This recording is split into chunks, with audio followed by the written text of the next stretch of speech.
¿Qué puede hacer un humilde campesino sin recursos, huérfano de padre desde los 2 años, para cambiar el destino de miles de jóvenes abandonados en las calles peligrosas de la Italia industrial del siglo XIX?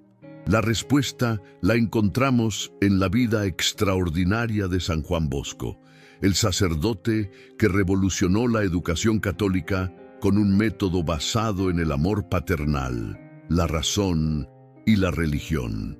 Desde los campos pobres de Piamonte hasta los confines del mundo, este santo educador construyó un imperio de caridad que salvó incontables almas juveniles del abismo de la miseria y el pecado. Su historia es un testimonio luminoso de cómo la divina providencia transforma la debilidad humana en fortaleza sobrenatural y cómo un corazón entregado a María Auxiliadora puede mover montañas por la salvación de los más pequeños. Capítulo 1. Infancia en la pobreza de los Becci.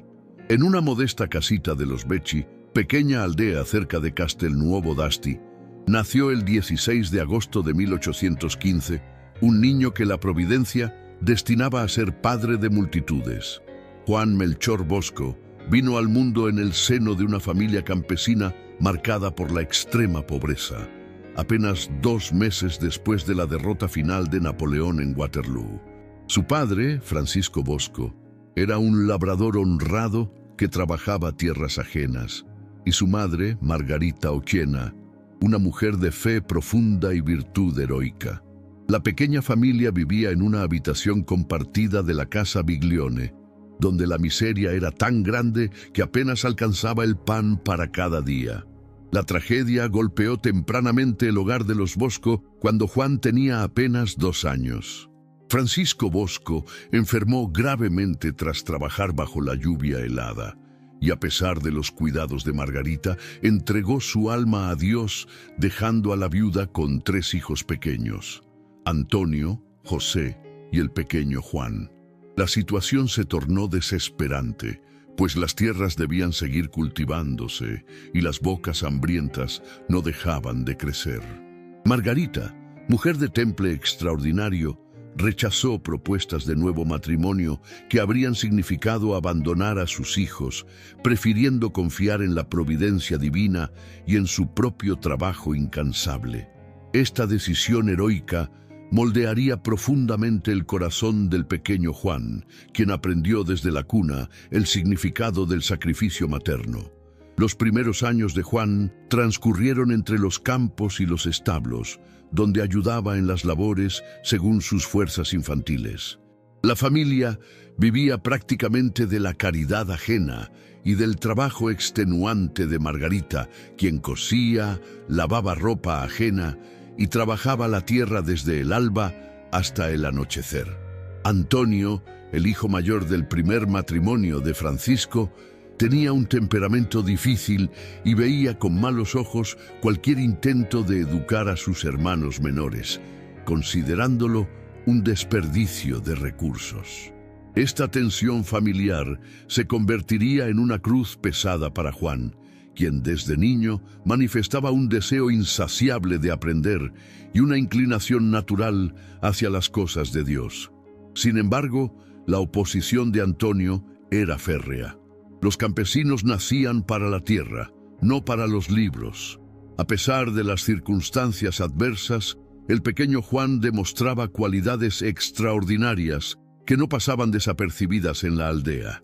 Su memoria prodigiosa le permitía retener los sermones dominicales completos, que luego repetía a otros niños reunidos en el establo, subido en un banco que hacía las veces de púlpito improvisado. Con apenas 8 años, ya organizaba espectáculos de acrobacias, prestidigitación y juegos que atraían a muchos muchachos de los alrededores. Pero Juan había establecido una condición inflexible. Antes de comenzar la diversión, todos debían arrodillarse para rezar el Santo Rosario y escuchar la repetición del sermón dominical. Esta combinación de alegría sana y formación religiosa sería, años después, el sello distintivo de su método educativo. La divina providencia preparaba al futuro santo en la escuela de la pobreza, donde aprendería las lecciones más valiosas para su misión futura. En aquellos años difíciles, Juan conoció el hambre, el frío, la humillación de la indigencia y la dureza del trabajo manual desde la infancia. Experimentó en carne propia lo que significaba ser un niño pobre, sin recursos ni oportunidades, dependiente de la buena voluntad ajena para sobrevivir. Esta experiencia visceral del sufrimiento infantil grabaría en su corazón una compasión inextinguible por todos los jóvenes abandonados y necesitados. Margarita, por su parte, le enseñaba con su ejemplo que la verdadera nobleza no consistía en las riquezas materiales, sino en la riqueza del alma, en la confianza en Dios y en la caridad hacia el prójimo, sembrando así las semillas de la santidad en aquel corazón generoso. Capítulo 2. El sueño que cambió una vida. Una noche de 1824, cuando Juan contaba apenas 9 años, la mano de Dios se manifestó de manera extraordinaria en su vida a través de un sueño que marcaría para siempre su destino. En este sueño profético, el niño se vio a sí mismo en medio de una multitud de muchachos que blasfemaban, peleaban y se entregaban a toda clase de desórdenes. Movido por un impulso natural, Juan se lanzó entre ellos dando puñetazos y golpes, intentando imponer el orden por la fuerza. De repente apareció un hombre de aspecto majestuoso, vestido con ropas resplandecientes, cuyo rostro brillaba con tal intensidad que Juan no podía mirarlo directamente. Este personaje augusto le dijo con voz dulce pero firme: no con golpes, sino con la mansedumbre y la caridad, deberás ganarte a estos amigos tuyos. Confundido y asustado, Juan protestó diciendo que era un niño pobre e ignorante, incapaz de instruir a aquellos muchachos salvajes en las verdades de la fe. En ese momento, el hombre misterioso reveló su identidad y su misión. Yo soy el hijo de aquella a quien tu madre te enseñó a saludar 3 veces al día. Entonces le ordenó que mirara nuevamente a los jóvenes, y Juan vio con asombro que los muchachos violentos se habían transformado en animales feroces. Lobos, osos, tigres y otros animales salvajes que rugían amenazadoramente. El terror invadió el corazón del niño, pero el Maestro Divino continuó: «He aquí tu campo de trabajo. Hazte humilde, fuerte y robusto, y lo que ahora ves suceder a estos animales, deberás hacerlo tú con mis hijos». Al instante apareció una señora de aspecto majestuoso, vestida con un manto resplandeciente que parecía cubierto de estrellas. Su belleza era indescriptible y su presencia irradiaba una dulzura maternal que consoló profundamente a Juan. Esta señora le tomó de la mano con ternura y le dijo: «Mira». Y en aquel momento los animales feroces se transformaron en mansos corderos que saltaban, balaban y corrían alrededor, como queriendo hacer fiesta a aquel hombre y a aquella señora. Juan, todavía sumido en la confusión del sueño, preguntó qué significaba todo aquello. La señora le respondió poniendo su mano sobre su cabeza: «A su tiempo todo lo comprenderás». Apenas pronunciadas estas palabras, el ruido despertó al pequeño Juan, quien quedó tan impresionado que relató el sueño a toda su familia al día siguiente. La reacción familiar ante el extraordinario sueño fue variada y reveladora de los diferentes caracteres. Margarita, con su fe sencilla y profunda, comentó con cierta preocupación: «Quizás llegues a ser sacerdote». Antonio, el hermano mayor, se burló diciendo: «Será capitán de bandoleros». José, el hermano bondadoso, sugirió: «Tal vez seas pastor de cabras y ovejas». La abuela más soñadora exclamó: «No hay que hacer caso de los sueños». Pero Juan guardaba en su corazón aquellas imágenes y palabras misteriosas, sin comprender todavía que el cielo le había revelado la obra que la divina providencia le destinaba. Aquel sueño sería el primero de una larga serie de sueños proféticos que jalonarían toda su existencia, convirtiéndose en medio extraordinario de comunicación entre Dios y su siervo fiel. El sueño operó una transformación profunda en el alma del niño Juan, quien comenzó a buscar con mayor ahínco la manera de instruirse para poder cumplir la misión que presentía. Su corazón ardía con el deseo de aprender a leer y escribir, de estudiar el catecismo, de prepararse para ser instrumento útil en las manos de Dios. Sin embargo, la oposición de Antonio se hacía cada vez más violenta, llegando incluso a las amenazas y maltrato físico cuando sorprendía a Juan con algún libro.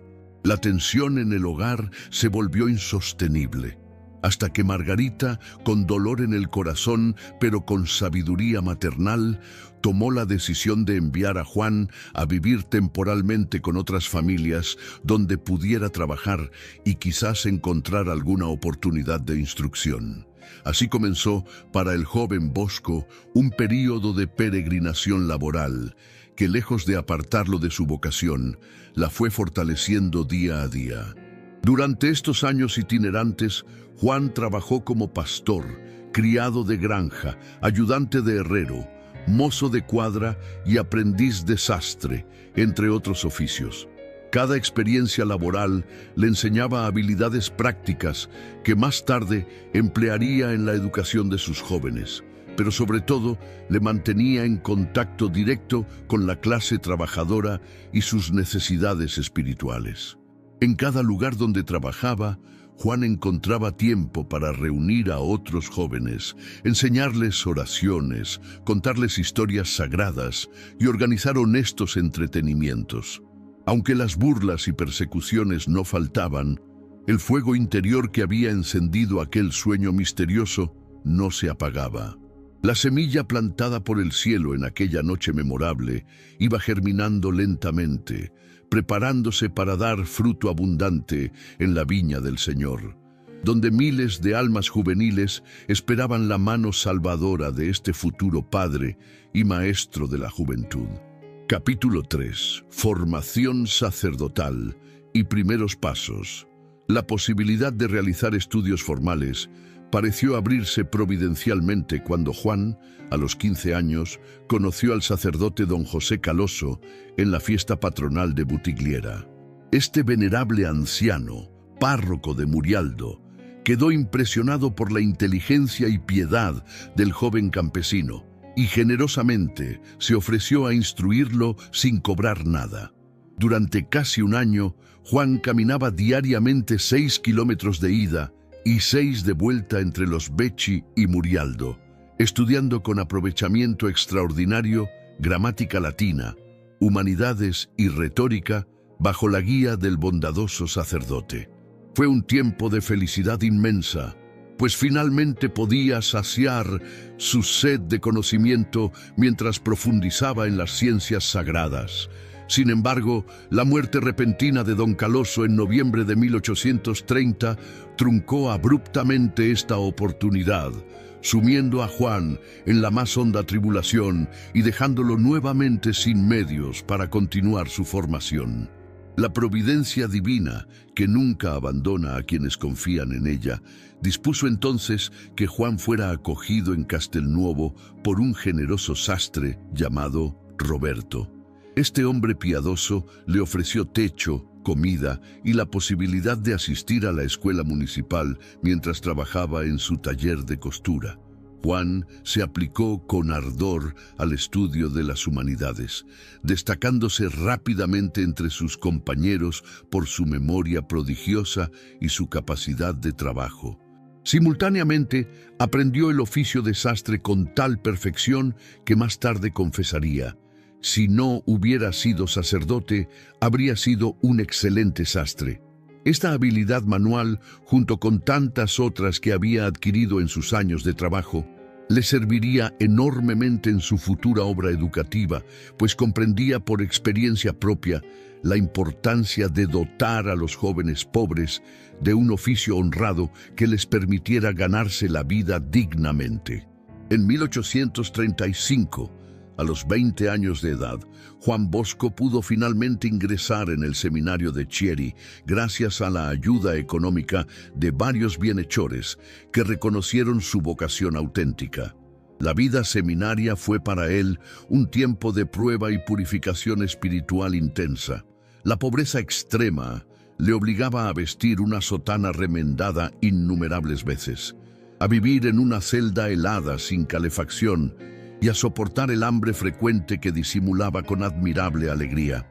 Sus compañeros, algunos provenientes de familias acomodadas, no siempre comprendían ni apreciaban a aquel seminarista campesino de modales toscos y acento dialectal marcado. Sin embargo, Juan compensaba estas carencias con un fervor espiritual ardiente, una aplicación ejemplar a los estudios y una alegría contagiosa que gradualmente fue ganándole la estima general. Durante los 6 años de seminario, Juan Bosco profundizó en la teología, la filosofía, las sagradas escrituras y la historia eclesiástica con aprovechamiento sobresaliente. Pero más importante que los conocimientos intelectuales fue el crecimiento en virtud y en intimidad con Dios que experimentó en aquellos años formativos. Consagró su virginidad a Dios con voto perpetuo. Se ejercitó en la mortificación corporal sin caer en excesos. Cultivó una devoción tiernísima a la Santísima Virgen María y desarrolló un celo apostólico que ya entonces se manifestaba en su preocupación constante por la salvación de las almas, especialmente de los jóvenes. Los domingos, cuando tenía permiso de salir del seminario, Juan reunía a grupos de muchachos para enseñarles el catecismo, organizaba juegos honestos y trabajaba incansablemente por arrancarlos de los peligros morales que acechaban en las calles. El memorable día de la ordenación sacerdotal llegó el 5 de junio de 1841 en la capilla del arzobispado de Turín, cuando el joven Bosco tenía 25 años. Aquella mañana luminosa, al pronunciar las palabras sagradas de la consagración durante su primera misa en la iglesia de San Francisco de Asís, Don Bosco experimentó una alegría indescriptible que él mismo describiría como un anticipo del paraíso. Margarita, su madre amantísima, estuvo presente en aquella celebración sublime, derramando lágrimas de júbilo al ver cumplido el presentimiento que había tenido cuando Juan le contó su primer sueño. Terminada la ceremonia, el sacerdote Nobel se arrodilló ante su madre para pedirle la bendición, pero ella, con su sabiduría característica, le dijo palabras que nunca olvidaría. Ahora has comenzado a celebrar la Santa Misa, has empezado a tocar a Jesucristo. Me parece que desde este momento deberías empezar a sufrir las penas de este mundo. Ten siempre presente que el comenzar a decir misa es comenzar a padecer. Las palabras proféticas de Margarita se cumplirían con creces en los años venideros, pero en aquel momento de gracia, Don Bosco solo pensaba en cómo servir mejor a las almas que el Señor le confiara. Después de un breve periodo de descanso en los Becchi, el joven sacerdote tomó la decisión que definiría toda su existencia. En lugar de aceptar cargos eclesiásticos cómodos o parroquias rurales tranquilas, optó por proseguir estudios especializados de moral y pastoral en el convento de San Francisco de Asís, en Turín, bajo la dirección del sabio don José Cafaso. Esta elección le llevaría directamente al corazón de la ciudad industrial, donde miles de jóvenes abandonados vagaban por las calles como ovejas sin pastor, esperando sin saberlo la llegada de aquel Padre que Dios les enviaba para salvarlos del abismo. Capítulo 4. Turín y los jóvenes abandonados. El Turín de 1841 era una ciudad en plena transformación industrial que atraía como imán a miles de campesinos empobrecidos en busca de trabajo en las fábricas recién establecidas. Las chimeneas arrojaban humo denso sobre barrios miserables, donde se hacinaban familias enteras en condiciones infrahumanas, y las calles bullían con muchachos abandonados a su suerte, muchos de ellos huérfanos o separados de sus familias por la necesidad económica. Estos jóvenes trabajadores, algunos de apenas 10 o 12 años, eran empleados en jornadas extenuantes en fábricas, talleres y obras de construcción, sin ninguna protección legal ni formación moral o religiosa. Los domingos, únicos días de descanso, vagaban por las calles entregándose al juego, la bebida y toda clase de vicios, cayendo frecuentemente en manos de adultos sin escrúpulos que los explotaban o corrompían. Don Bosco, bajo la sabia dirección espiritual de Don Cafaso, comenzó a frecuentar las cárceles de Turín como parte de su formación pastoral. El espectáculo desgarrador que contempló en aquellos lugares de castigo marcó profundamente su corazón sacerdotal. La mayoría de los prisioneros eran jóvenes de entre 18 y 25 años, muchos de ellos condenados por delitos cometidos en la adolescencia temprana. Al conversar con ellos, Don Bosco descubría historias semejantes, muchachos honrados llegados del campo que, al encontrarse solos en la gran ciudad sin guía ni protección, habían caído en malas compañías y se habían precipitado en el delito. El dolor que sentía ante estas vidas destrozadas era intenso, pero más fuerte aún era su convicción de que todo habría sido diferente si alguien les hubiera tendido una mano amiga en el momento oportuno, si alguien les hubiera ofrecido un lugar seguro, instrucción religiosa y un amigo sincero en quien confiar. El encuentro providencial que marcaría el inicio formal de su obra apostólica ocurrió el 8 de diciembre de 1841, solemnidad de la Inmaculada Concepción. Don Bosco se disponía a celebrar la Santa Misa en la iglesia de San Francisco cuando el sacristán expulsó violentamente a un muchacho harapiento que había entrado para asistir a la ceremonia. El joven huérfano, llamado Bartolomé Garelli, no sabía nada de catecismo y nunca había hecho su primera comunión. Don Bosco le llamó con dulzura, le habló con bondad paternal y le preguntó si sabía silbar. Ante la respuesta afirmativa del muchacho, le propuso un trato. Él le enseñaría a rezar si Bartolomé le traía otros amigos para la próxima semana. El trato se selló con alegría, y así nació el primer oratorio de Don Bosco, en la sacristía humilde de aquella iglesia, con un solo muchacho analfabeto como semilla de lo que sería una obra inmensa. Las semanas siguientes vieron crecer el grupo de muchachos que acudían los domingos a la sacristía, donde Don Bosco les enseñaba el catecismo, les conducía al sacramento de la confesión y organizaba juegos honestos. De 1 pasaron a 5, de 5 a 20, de 20 a 100.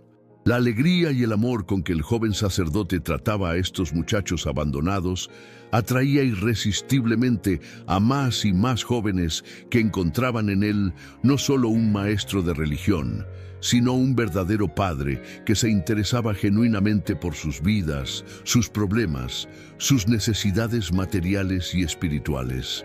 Don Bosco conocía a cada uno por su nombre, sabía dónde trabajaban, se preocupaba por sus patronos, visitaba a los enfermos y buscaba empleo para los desocupados. Esta cercanía afectuosa, combinada con la formación religiosa sólida y el recreo alegre, constituyó desde el inicio el método educativo que más tarde sería conocido como sistema preventivo. La rápida expansión del grupo pronto creó problemas de espacio que obligaron a Don Bosco a buscar incansablemente lugares donde reunir a sus muchachos. Durante 5 años, el oratorio fue un ente peregrino que cambió de sede más de una docena de veces. De la sacristía de San Francisco pasaron a un prado cercano, luego a una casa en ruinas, después al cementerio de San Pedro, más tarde a los Molinos Filippi, y así sucesivamente. Cada desalojo era motivo de dolor, pero también de confianza renovada en la providencia divina. Los muchachos seguían fielmente a su padre espiritual donde quiera que fuese, demostrando con su fidelidad que lo que buscaban no era un lugar sino una persona, alguien que los amara y se preocupara por ellos. Las autoridades civiles y algunos eclesiásticos miraban con desconfianza aquellas reuniones de jóvenes pobres, temiendo desórdenes públicos o propaganda revolucionaria, pero don Bosco perseveraba con paciencia heroica. Finalmente, en 1846, gracias a la bondad de don Bosco Borel, sacerdote que le cedió parte de su casa, el oratorio encontró sede estable en el barrio de Baldoco, zona marginal de Turín, donde abundaban talleres y fábricas. Aquí, en una casa humilde con un cobertizo que servía de capilla y un prado para el recreo, se estableció definitivamente el Oratorio de San Francisco de Sales, nombre elegido en honor del santo obispo de Ginebra, modelo de dulzura y caridad pastoral. Margarita, la anciana madre de don Bosco, dejó la tranquilidad de los Becci para venir a Turín y ayudar a su hijo en la atención de aquellos muchachos necesitados. Desde aquel momento, Baldoco se convertiría en el corazón palpitante de una obra que se extendería hasta los confines de la tierra, y aquellos jóvenes abandonados encontrarían finalmente un hogar donde reinar el amor, la alegría y la santidad. Capítulo 5. El Oratorio de San Francisco de Sales. El Oratorio de Baldoco se convirtió rápidamente en un hogar verdadero para centenares de jóvenes que encontraban allí lo que la sociedad les negaba: amor paternal, instrucción religiosa, honesta diversión y oportunidades de trabajo digno. Don Bosco implementó un sistema educativo revolucionario que él mismo llamaría sistema preventivo, fundamentado en 3 columnas inseparables: la razón, la religión y el amor bondadoso. La razón consistía en hacer comprender a los muchachos el porqué de las normas y la importancia de la virtud, apelando a su inteligencia antes que al castigo. La religión impregnaba toda la vida del oratorio, no como imposición externa, sino como fuente de alegría y sentido de la existencia. El amor bondadoso, expresado en la presencia constante y afectuosa del educador entre los jóvenes, constituía el alma del método, transformando la obediencia en respuesta filial y el deber en adhesión cordial. La jornada típica en Baldoco era intensa y llena de vida. Los muchachos comenzaban el día con la Santa Misa, celebrada con devoción pero sin rigideces que ahuyentaran a los más débiles. Después venían las clases de catecismo, lectura, escritura y aritmética para los analfabetos, impartidas por don Bosco y algunos colaboradores sacerdotes que gradualmente se fueron sumando a la obra. Los domingos y días festivos, el oratorio se llenaba de alegría con juegos, cantos, música y representaciones teatrales que don Bosco organizaba con entusiasmo juvenil. El patio resonaba con las voces de muchachos que corrían, saltaban y competían bajo la mirada vigilante pero nunca opresiva del santo sacerdote, quien a menudo participaba personalmente en los juegos, ganándose así la confianza y el cariño de todos. Esta combinación de piedad y alegría, de formación y diversión, era algo nunca visto y atraía poderosamente a los jóvenes trabajadores de Turín. El elemento central del sistema preventivo era la asistencia continua del educador entre los jóvenes, concepto que don Bosco explicaba con estas palabras: el educador debe estar presente entre los muchachos como el padre en medio de sus hijos. Esta presencia amorosa impedía las faltas antes de que se cometieran, creaba un ambiente familiar donde el bien era fácil y atractivo y permitía conocer profundamente el corazón de cada joven para guiarlo eficazmente hacia la virtud. Don Bosco rechazaba categóricamente el sistema represivo imperante en su época, basado en castigos corporales, humillaciones públicas y vigilancia policíaca. Para él, el castigo era el último recurso, empleado solo cuando todos los demás medios habían fracasado, y aún entonces debía aplicarse con caridad y con el fin de enmendar, nunca de vengarse o humillar. La confesión frecuente y la comunión constituían pilares fundamentales de la vida del oratorio, pero don Bosco jamás las imponía violentamente. Con paciencia infinita, conducía a los muchachos al encuentro personal con Jesucristo en los sacramentos, presentándolos no como obligaciones pesadas, sino como fuentes de alegría y fortaleza para la vida. Pasaba horas y horas en el confesionario, escuchando con caridad las miserias de aquellas almas jóvenes, animándolas a levantarse después de cada caída y encendiéndolas en el deseo de santidad. Su dirección espiritual era al mismo tiempo firme y dulce, exigente y comprensiva, adaptada a las capacidades de cada uno. Bajo esta guía sabia, muchos de aquellos muchachos que habían llegado al oratorio ignorantes de toda verdad religiosa se convirtieron en cristianos fervorosos, y algunos incluso llegaron a la santidad, como Domingo Sabio, cuya pureza angélica asombraba al propio don Bosco. La dimensión profesional de la educación ocupaba también lugar prominente en el proyecto salesiano. Don Bosco comprendió que no bastaba formar buenos cristianos si estos no tenían medios honestos para ganarse el sustento. Por ello, estableció en Baldoco diversos talleres donde los jóvenes aprendían oficios útiles: sastrería, zapatería, carpintería, herrería, tipografía, encuadernación y otros. Los maestros artesanos eran cuidadosamente elegidos no solo por su competencia técnica, sino también por su vida moral ejemplar, pues don Bosco sabía que el ejemplo vale más que 1000 palabras. Los muchachos trabajaban, estudiaban y rezaban en un ambiente familiar donde se sentían amados y valorados, donde el trabajo manual no era visto como castigo, sino como camino de dignificación personal y servicio al prójimo. Este modelo integral de educación, espiritual, intelectual, moral y profesional, situaba a los jóvenes en condiciones de convertirse en ciudadanos honrados y cristianos ejemplares, meta suprema de toda la pedagogía salesiana.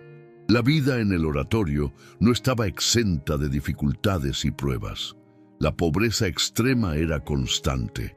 Muchas veces faltaba el pan para tantas bocas hambrientas, y don Bosco debía recurrir a la mendicidad o a préstamos que no sabía cómo pagaría. Las epidemias de cólera que periódicamente asolaban Turín encontraban a don Bosco y sus colaboradores atendiendo heroicamente a los enfermos, arriesgando sus propias vidas. Las calumnias contra el santo no faltaron. Algunos lo acusaban de loco, otros de revolucionario, otros de estafador que se enriquecía con las limosnas de los bienhechores. Hubo intentos de internar a don Bosco en un manicomio y episodios de agresión física contra su persona. Sin embargo, nada detenía al apóstol de la juventud, quien respondía a todas las adversidades con fe inquebrantable en la providencia divina y confianza total en María Auxiliadora, a quien consideraba la verdadera fundadora y protectora del oratorio. Capítulo 6. María Auxiliadora, Madre y Maestra. Desde su más tierna infancia, Juan Bosco había aprendido de su madre Margarita una devoción filial hacia la Santísima Virgen María que jamás se enfrió en su corazón. El triple saludo mariano que rezaba cada día, por la mañana, al mediodía y por la noche, se convirtió en práctica perpetua que mantuvo hasta su último aliento. Sin embargo, la devoción mariana de don Bosco adquirió una profundidad y centralidad particular cuando descubrió en María, bajo el título de Auxiliadora, a la madre y fundadora verdadera de toda su obra. No fue él quien eligió esta advocación, sino que la misma Virgen Santísima se manifestó como auxiliadora en numerosas ocasiones, salvando milagrosamente al oratorio de peligros mortales, proveyendo recursos en momentos de necesidad extrema y protegiendo a Don Bosco de los enemigos que intentaban destruir su obra. El título de María Auxiliadora, auxilio de los cristianos, tiene raíces antiguas en la tradición católica, pero fue el Papa San Pío V quien lo promovió especialmente tras la victoria de Lepanto en 1571, atribuida a la intercesión de la Virgen María. Don Bosco profundizó en el estudio de esta advocación y quedó convencido de que María, con el título de auxiliadora, quería ser la protectora especial de la juventud y la educadora por excelencia de los jóvenes. Enseñaba incansablemente que María Auxiliadora es la madre que socorre con prontitud a sus hijos en todos los peligros del alma y del cuerpo, especialmente en los momentos de tentación cuando el demonio ataca con mayor fuerza. Para los jóvenes, expuestos a tantos peligros morales en la sociedad moderna, el recurso confiado a María Auxiliadora se convertía en arma potentísima de salvación eterna. La propagación de esta devoción se convirtió en una de las tareas prioritarias de Don Bosco, quien la difundía mediante la predicación, los escritos, las imágenes devotas y sobre todo con el ejemplo de su confianza ilimitada en la Madre de Dios. Enseñaba a sus muchachos 3 prácticas marianas fundamentales que debían acompañarles toda la vida: el rezo diario del Santo Rosario, o al menos de una parte de él, la devoción especial a las solemnidades de María, especialmente la Inmaculada Concepción y la Asunción, y la frecuente invocación jaculatoria María Auxiliadora, rogad por nosotros en los momentos de peligro o tentación. Pero más que prácticas externas, Don Bosco buscaba infundir un amor auténtico y filial hacia la Virgen Santísima, presentándola no como figura distante, sino como madre tiernísima, siempre dispuesta a socorrer a quienes la invocan con fe. El proyecto más ambicioso, en honor de María Auxiliadora, fue la construcción de una basílica dedicada a esta advocación en el corazón de Baldoco.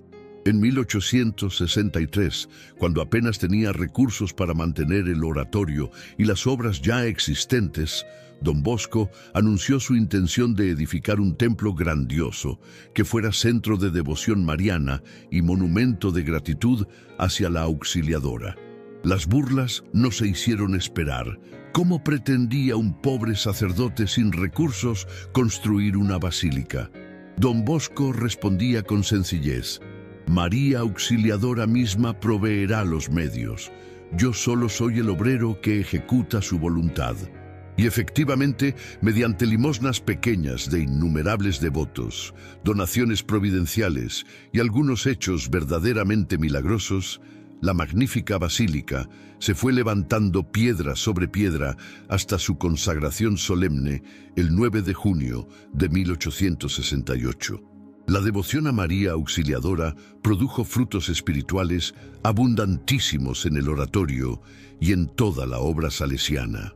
Numerosos jóvenes atribuían a la intercesión de la Virgen su conversión de una vida de pecado, su preservación de peligros mortales o su perseverancia en la gracia de Dios.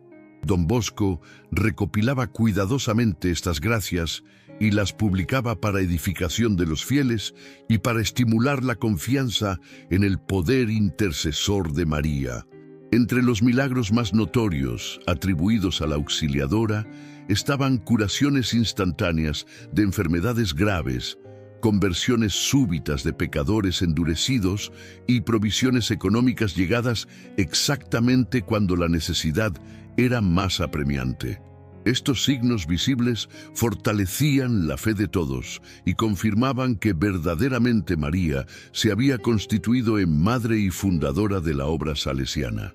La espiritualidad mariana impregnaba todos los aspectos de la vida en el oratorio y más tarde en todas las casas salesianas. Las grandes fiestas marianas se celebraban con especial solemnidad, precedidas de novenas fervorosas y acompañadas de manifestaciones de alegría que incluían procesiones, cantos, fuegos artificiales y representaciones teatrales. Don Bosco instituyó la costumbre del Buenas noches, breve palabra espiritual que dirigía cada noche a sus muchachos antes del descanso, donde frecuentemente hablaba de María Auxiliadora y animaba a la devoción mariana. Recomendaba insistentemente la práctica de rezar 3 Ave Marías antes de dormir, pidiendo a la Virgen la gracia de la pureza, y aseguraba que quien mantuviera esta práctica con fe nunca moriría en pecado mortal. Así, la figura dulce de María Auxiliadora se convertía en presencia maternal constante que acompañaba, protegía y santificaba cada momento de la vida de aquellos jóvenes que habían encontrado en Baldoco no solo un padre terrenal, sino también una madre celestial. Capítulo 7. Fundación de la Congregación Salesiana. A medida que el oratorio crecía, Don Bosco comprendió que necesitaba fundar una congregación religiosa que perpetuara su obra más allá de su vida. El 26 de enero de 1854, en Baldoco, reunió a 4 jóvenes colaboradores, Miguel Rúa, Ángel Sabio, José Rocchietti y Juan Cagliero. Con ellos compartió su proyecto de formar una sociedad dedicada a la educación cristiana de la juventud pobre, especialmente mediante oratorios y escuelas profesionales. Aquella noche pronunciaron una consagración privada a Dios, semilla de la futura congregación salesiana.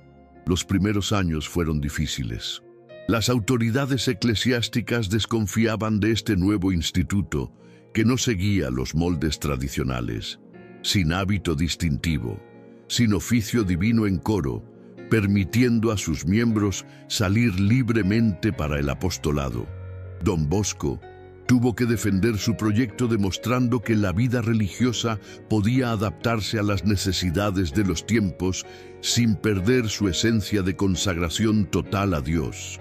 Finalmente, la Santa Sede aprobó la Sociedad de San Francisco de Sales el 1 de marzo de 1869, reconociéndola como congregación de derecho pontificio. En 1874 se celebró el primer capítulo general, donde Don Bosco fue confirmado como rector mayor y Miguel Rúa elegido vicario general.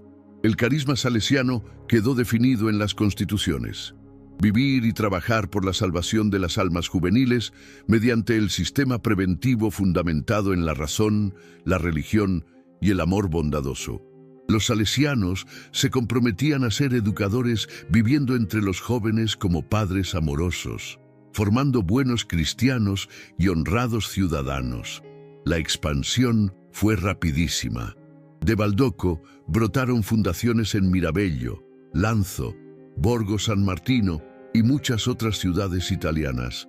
Cada casa reproducía el espíritu del oratorio original, adaptándose a las circunstancias locales. La congregación atraía numerosas vocaciones de jóvenes que habían conocido a Don Bosco y deseaban continuar su obra. Los salesianos abrieron escuelas, talleres, imprentas y cualquier obra que sirviera para la educación integral de la juventud. Cuando Don Bosco murió en 1888, la congregación contaba con 768 salesianos en 64 casas distribuidas en Europa y América. El sueño profético que había tenido a los 9 años se cumplía. Aquel pequeño rebaño se había multiplicado formando una multitud que continuaría creciendo exponencialmente en las décadas siguientes, llevando el carisma salesiano hasta los confines de la tierra. Capítulo 8. Santa María Mazzarello y las hijas de María Auxiliadora. En Mornese, pequeña localidad del Monferrato, vivía María Dominga Mazzarello, nacida el 9 de mayo de 1837, en familia campesina humilde. Desde niña se distinguió por su piedad, caridad hacia los pobres y pureza angelical. Cuando el párroco don Pestarino estableció la Asociación Hijas de María Inmaculada, María fue de las primeras en ingresar, consagrando su virginidad a Dios. Don Bosco conoció a María Mazzarello en 1864 durante una visita a Mornese. Quedó impresionado por su virtud sólida y capacidad para guiar almas. Vio en ella y sus compañeras el instrumento para extender el método salesiano a las niñas y jóvenes pobres. Comenzó un período de preparación, donde Don Bosco formaba a aquel grupo en el espíritu salesiano. El 5 de agosto de 1872 se fundó oficialmente el Instituto de las Hijas de María Auxiliadora, cuando María Mazzarello y 10 compañeras emitieron sus primeros votos.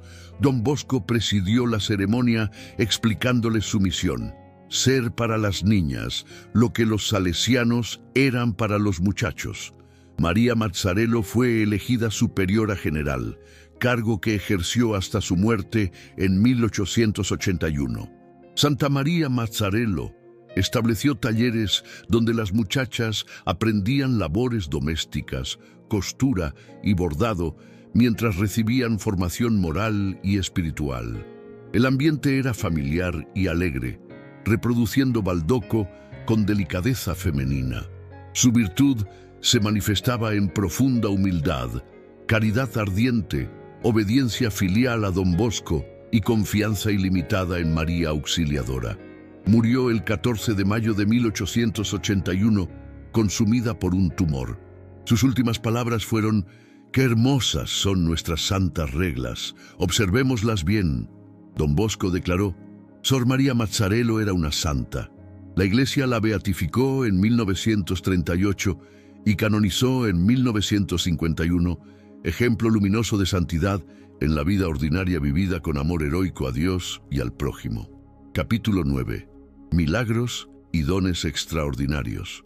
La vida de Don Bosco estuvo acompañada por fenómenos sobrenaturales. Los sueños proféticos fueron el don más característico. Experimentó más de 160 sueños sobrenaturales donde recibía advertencias sobre peligros, conocimiento del estado de las almas y revelaciones sobre la obra salesiana. El famoso sueño de las 2 columnas representaba a la Iglesia encontrando salvación al anclarse en la Eucaristía y María Auxiliadora. El don de leer en los corazones se ejercitaba especialmente en el confesionario. Revelaba a los penitentes pecados olvidados, circunstancias ocultas y pensamientos íntimos. Este don servía para conducir las almas a confesión sincera. Empleaba este don con delicadeza, nunca para humillar, sino para salvar. Las curaciones milagrosas fueron innumerables. Curaba mediante oración, imposición de manos o agua bendita. Entre los casos documentados está la curación instantánea del joven Carlos con enfermedad mortal y de una mujer paralítica postrada años en cama. Don Bosco atribuía estas curaciones a María Auxiliadora, no a mérito propio. La multiplicación de alimentos ocurrió varias veces. El caso más famoso fue cuando distribuyó comunión a centenares de muchachos con pocas hostias consagradas que se multiplicaron milagrosamente. Otro episodio memorable fue la multiplicación de castañas en el refectorio. Estos prodigios manifestaban cómo la providencia no abandona a quienes confían en ella. Su capacidad profética abarcaba acontecimientos históricos. Predijo muertes de pontífices, guerras europeas, persecuciones religiosas y el destino de la congregación. Profetizó que las misiones llegarían a la Patagonia cuando parecía imposible. Tuvo dones de bilocación, apareciendo simultáneamente en lugares distantes. Todos estos dones no eran buscados sino concedidos gratuitamente por Dios para confirmar su santidad y el bien de las almas. Capítulo 10. Expansión mundial de la obra salesiana. El carisma salesiano estaba destinado a alcanzar dimensiones universales. La expansión comenzó con oratorios y escuelas en ciudades italianas, donde la fama de Don Bosco atraía peticiones de obispos y autoridades. Cada fundación reproducía el espíritu de Baldoco, adaptándose a circunstancias locales.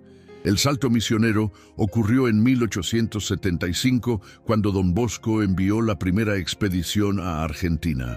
11 salesianos partieron bajo la guía de don Juan Cagliero, respondiendo a la petición del arzobispo de Buenos Aires y animados por Pío Nuevo. La despedida fue emotiva. Don Bosco bendijo a sus hijos, encomendándoles la evangelización de aquellas tierras inmensas.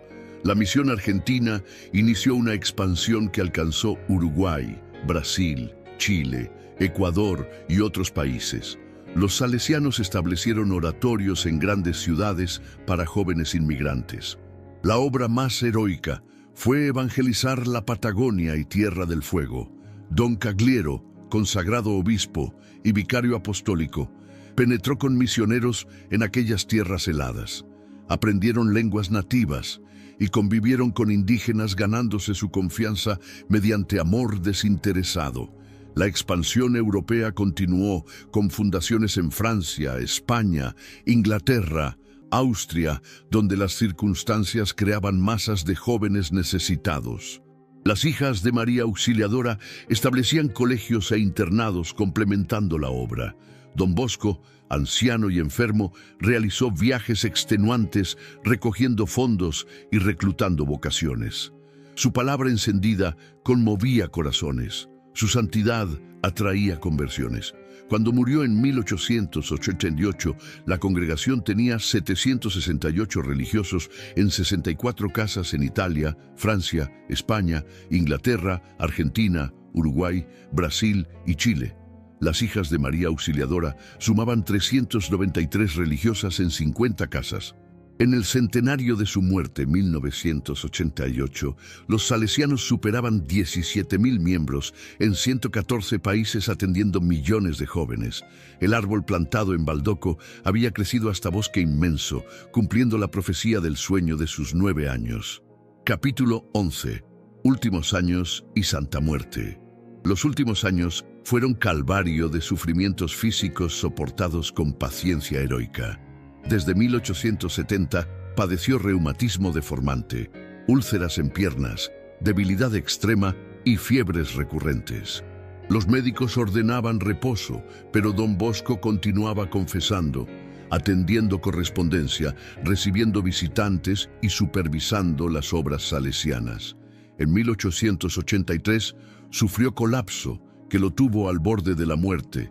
Los médicos declararon que no pasaría aquella noche, pero María Auxiliadora obró un milagro prolongando su vida. Se recuperó parcialmente, aunque su salud nunca volvió. Los 5 años siguientes fueron de cruz pesadísima. Ciego de un ojo, casi sordo, con piernas hinchadas, arrastraba su cuerpo dolorido para continuar sirviendo. Ofrecía sufrimientos por conversión de pecadores y santificación de salesianos. Durante este periodo completó biografías de Domingo Savio y Miguel Magone, jóvenes santos del oratorio. Redactó la historia del oratorio y cartas circulares exhortando a fidelidad al carisma. En estas páginas, con mano temblorosa pero corazón ardiente, palpita su alma. Amor a Jesucristo, devoción a María Auxiliadora, celo por la juventud y confianza en la providencia. En 1887 empeoró notablemente. Los médicos declararon muerte inminente. Aceptó serenamente, disponiendo asuntos temporales y espirituales. Convocó superiores para últimas recomendaciones: mantener espíritu de familia, no abandonar predilección por jóvenes pobres, conservar devoción a María Auxiliadora, vivir pobreza real, ser fieles a la Iglesia y al Papa. Estas palabras testamentarias quedaron grabadas en el corazón de quienes las escucharon. El último mes fue agonía prolongada. Yacía en su pobre habitación, rodeado de hijos espirituales. El 30 de enero recibió últimos sacramentos con devoción fervorosa. Agonizó consciente, repitiendo jaculatorias a Jesús y María. Al amanecer del 31 de enero de 1888, mientras las campanas tocaban el Ángelus, exhaló su último suspiro. Su rostro quedó sereno y sonriente. Una multitud acudió al oratorio para venerar sus restos. El entierro fue acontecimiento histórico con toda Turín volcada a las calles. Fue sepultado provisionalmente en el cementerio municipal, trasladado en 1929 a la Basílica de María Auxiliadora, donde reposa. La Iglesia lo beatificó en 1929 y canonizó en 1934. Capítulo 12. Oración a San Juan Bosco. Oh glorioso San Juan Bosco, Padre amoroso de la juventud y modelo de educadores cristianos, que consumiste tu vida en servicio de jóvenes pobres y abandonados, intercede ante la Santísima Trinidad por mis necesidades espirituales y temporales. Tú que conociste la pobreza extrema, ayúdame a confiar en la providencia. Alcánzame gracia de trabajar con diligencia sin desanimarme, imitando tu laboriosidad y paciencia heroica. Tú que educaste millares con el método preventivo, enséñame a ser instrumento en la formación cristiana de la juventud. Concédeme sabiduría para comprender que la educación verdadera gana corazones mediante amor sincero que busca el bien eterno. Padre Santo, que amaste a María Auxiliadora, acrecienta en mi corazón la devoción a nuestra Madre Celestial. Que recurra a ella en tentaciones y peligros, confiando en su intercesión. Que aprenda a rezar el rosario con fe y consagrarme a su corazón inmaculado. Intercede ante Jesucristo sacramentado para que participe frecuentemente de confesión y comunión. Líbrame del pecado mortal y concédeme levantarme pronto mediante penitencia. Infunde hambre de la Eucaristía, fuente y cumbre de la vida cristiana. Amigo de los pontífices y defensor de la Iglesia, alcánzame amor filial hacia el Papa y adhesión al magisterio. Líbrame de herejías modernas y espíritu de crítica destructiva.